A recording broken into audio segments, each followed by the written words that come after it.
السلام علیکم دوستو، اسلامک سچے قصے، دلچسپ سچی کہانیاں، سیرت النبی، صحابہ کی زندگی، نبیوں کے قصے، اسلامک موٹیویشنل اسٹوریز کا ویڈیو دیکھنے سے پہلے آپ سے ایک چھوٹی سی گزارش ہے۔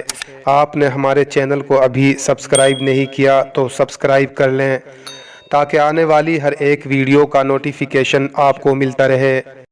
ایک کنجوس آدمی کا سبق آموز قصہ۔ چاچا چمن محلے کے سب سے بڑے کنجوس آدمی تھے۔ ان کے گھر کوئی مہمان چلا جائے تو رسمی گفتگو کے بعد پوچھتے تھے کہ چائے تو نہیں پئیں گے آپ، کیونکہ چائے بہت نقصان دہ ہوتی ہے۔ شربت تھوڑا گرم ہے، چلے گا کیا؟ کیک بسکٹ والی دکان ابھی بند پڑی ہے۔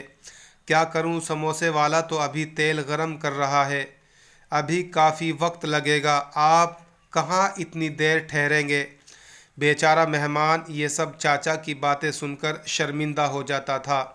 ایک دن دوپہر کو کسی فقیر نے ان کے گھر کا دروازہ کھٹکھٹایا۔ چاچا چمن نے دروازہ کھولے بغیر پوچھا، کون ہے؟ فقیر بولا، بیٹا مہربانی کرو، مجھے کچھ پیسے دے دو، میرے پاس سبزی ہے، روٹی خرید کر کھا لوں گا۔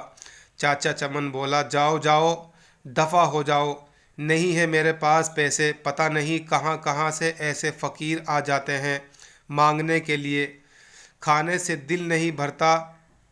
کہ چاچا چمن نے بیچارے فقیر کو خوب باتیں سنائی۔ فقیر مایوس ہو گیا۔ آخر اس کی زبان سے بد دعا نکلی، اللہ تجھے ہمیشہ کھانے سے دور رکھے، تو بھی کچھ نہ کھا سکے۔ اتنا کہہ کر وہ فقیر وہاں سے چلا گیا۔ کچھ دن کے بعد چاچا چمن کے پیٹ میں شدید درد اٹھا۔ درد اتنا شدید تھا کہ وہ تڑپ اٹھا۔ گھر والے ان کو ہاسپٹل لے گئے۔ ہاسپٹل میں چاچا چمن کے مختلف ٹیسٹ ہوئے۔ آخر پیٹ کے درد کا پتہ چل گیا۔ ڈاکٹروں نے ہدایت کی کہ 15-20 دن تک ہاسپٹل میں ہی رہنا ہوگا تاکہ مکمل علاج کیا جا سکے۔ ہاسپٹل سے جب گھر واپس آئے تو کمزوری سے نڈھال ہو چکے تھے۔ بہت برا حال تھا، کوئی چیز ہضم نہیں ہوتی، دہی بھی کھاتے تو الٹی ہو جاتی۔ ڈاکٹروں کے پاس جاتے تو وہ کہتے کہ شاید آپ نے بد پرہیزی کی ہے۔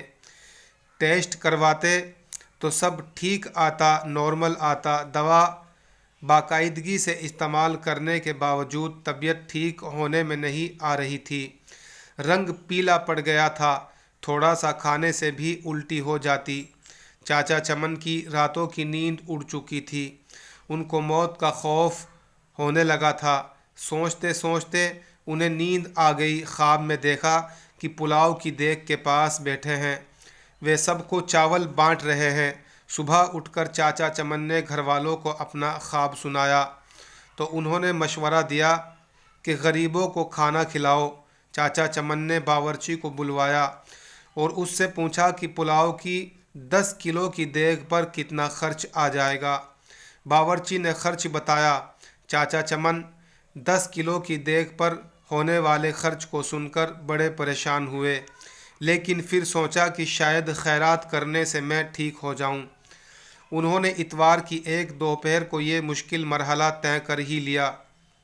محلے کے نوجوانوں کی مدد سے محلے کے غریب لوگوں کو کھانا کھلوایا۔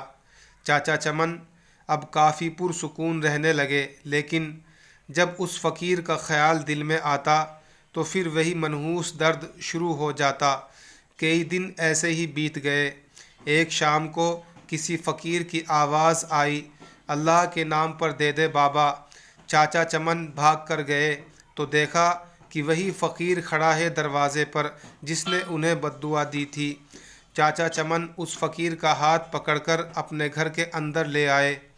فوراً ہی انہوں نے اپنے بڑے لڑکے کو ہوٹل سے کئی قسم کے کھانے لانے کے لیے بھیجا۔ کچھ ہی دیر میں لڑکا ہوٹل سے بہت سے کھانے لے آیا۔ چاچا چمن اور فقیر نے پیٹ بھر کر ساتھ میں کھانا کھایا۔ جاتے وقت فقیر بہت خوش تھا۔ ایک ہفتہ علاج کے بعد چاچا چمن مکمل طور پر ٹھیک ہو چکے تھے۔ بڑے سمجھدار لوگ کہتے ہیں فقیر کو کبھی ڈانٹنا نہ چاہیے، اس کو کبھی دھتکارنا نہ چاہیے۔ پتہ نہیں کس روپ میں کون ہے آپ کے دروازے پر کھڑا ہے؟ شاید کوئی فرشتہ ہو، یہ تو اللہ ہی جانتا ہے۔ ہو سکتا ہے شاید وہ سچ میں ہی فقیر ہو اور وہ بھوکا ہو اور آپ اس کو بیکار سمجھ کر اپنے دروازے سے دھتکار دیتے ہیں۔ فقیر کی بد دعا بھی لگ جاتی ہے اور دعا بھی۔ دوستو، اگر آپ کو یہ سبق آموز قصہ اچھا لگا تو ایک لائک ضرور کرنا۔